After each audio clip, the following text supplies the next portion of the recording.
Welcome back to the Blitz 8 preview show. We look back on the 2013 season with our top 3 plays of the year.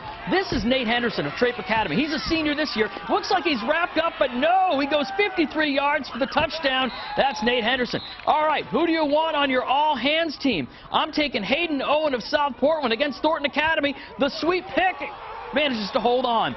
Our last play of the year, Marshwood senior to be Brett Gary, coming out of nowhere, doesn't pick it, just takes it away and goes the other way for 6. Those are plays of the year for 2013. Well, it doesn't take a doctorate's degree in football to be able to see that high school football has changed tremendously over the past decade when it comes to the X's and O's of offense. Up-tempo, shotgun, spread offenses, they've taken over the sport.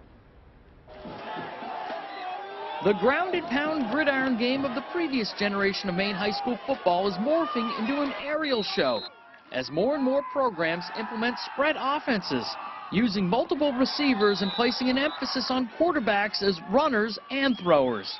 Definitely different versions of the spread. If you look around the state, I think everybody's a little bit different with what they do. But you know, for most of them, the quarterback is the trigger guy. Now you got a run threat as a quarterback, or a quarterback as a run threat, and now you got one extra guy you defend in the box, or one extra guy you can get as a blocker. So again, if you still want to run the ball, you can outnumber them inside as well as outside now. And I think with the evolution of the spread, that's the whole name of the game, is just outnumbering guys inside or out. With the growth in the up-tempo spread offenses comes changes defensively. If you try to defend what we see today with the mentality of, 10, 15, 20, 30 years ago, you're going to get in trouble in a hurry. And so now what you're doing things like trying to match up athletes, and you've changed your whole perspective on defending the field. The spread offense trickled down from its birth in college football, and in Maine it's had to overcome some obstacles before acceptance. The weather in Maine was sort of something that you don't, in November, if it's cold and you're in the spread, you could be in some trouble, but teams have been able to adapt to that. You saw 3 spread teams, or 4 spread teams really, win the states this past year. The spread might be the in thing now, but who knows when the next great innovation in the sport will occur. It'll evolve into something else, but right now this seems to be the thing, the spread, and putting, just getting an athlete in space is the philosophy in any offense right now. Still plenty of great run teams in the state, and the wing T is still very powerful at a lot of programs, but things are changing. Things are definitely changing. Michael Hoffer and Callie Oakes with me. Western C, Eastern C. We'll start with the West. Looks like anyone could have this thing, Mike. There's a lot of teams that are being highly touted. I mean, obviously Leavitt is still got to be considered the favorite by a lot of people, even though they are a new-look team in a lot of ways. I'm hearing a lot of coaches talk up Spruce Mountain. Down in our neck of the woods, Cape Elizabeth's getting a lot of hype. This is a team that's always knocking on the door. Coach Aaron Filio took over there a decade ago. He told me, we're going to become a state championship program. And back then, they were barely out of the developmental league. It didn't look realistic, but he's got that team knocking on the door every year. Noah Wolfinger's back at quarterback. They've got Jack Drynan running the ball. Those guys, along with several others, won a state championship in lacrosse back in June. I'm a big believer that success in one sport often translates over to another. So I think you got to take Cape very seriously. And another team down here that I'm kind of keeping my eye on is Yarmouth. Got a new coach this year, Jason Vayu, our longtime forecaster photographer. So good luck to him. They've graduated the core of those 2010, 2011 championship teams, but there's still some good young talent. It's just a numbers issue with them, but I think they'll be in the mix. First time in 4 years they've got a new quarterback. Brady Exactly. Newyard had been there for 4 years.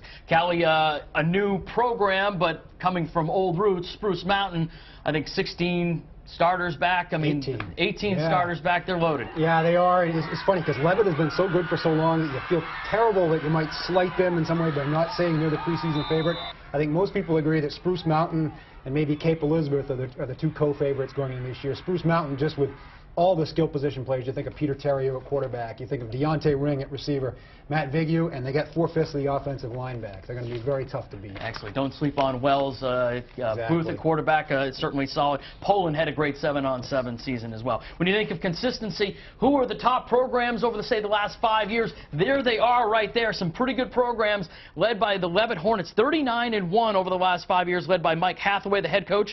He let us turn the camera and the microphone on to listen into Hornet Camp this summer. You're going with the defensive tackles today. You're going to nose. No. Yeah. Coach. What do you mean nose? No. Are you kidding me? You got to be kidding me. You know how many good nose tackles we've had? You could be the next in line of those good nose tackles. I have a small gift for you because you ran to Shreps this morning and did the 1.5 miles at 6 a.m. You do not have to do the agility circuit. So, congratulations. If you actually get an interception in a game, you can't lug it like this with the point sticking out the other end. All right? It's not like you know, carrying a loaf of bread home up to Twitchell Farm on Upper Street there.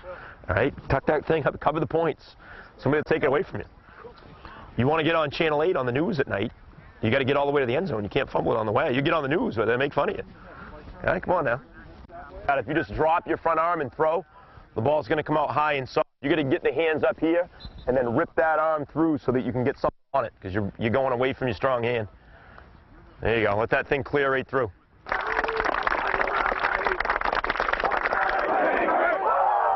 right, that was a little bit more at a championship level.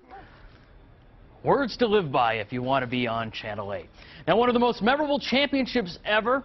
Class B state final a year ago. Coney and Kennebunk. Coney down a point late in the fourth. Ben Lucas leads the Rams on a 99-yard drive to win the state title 30-23. We'll talk Class B next on the Blitz 8 preview.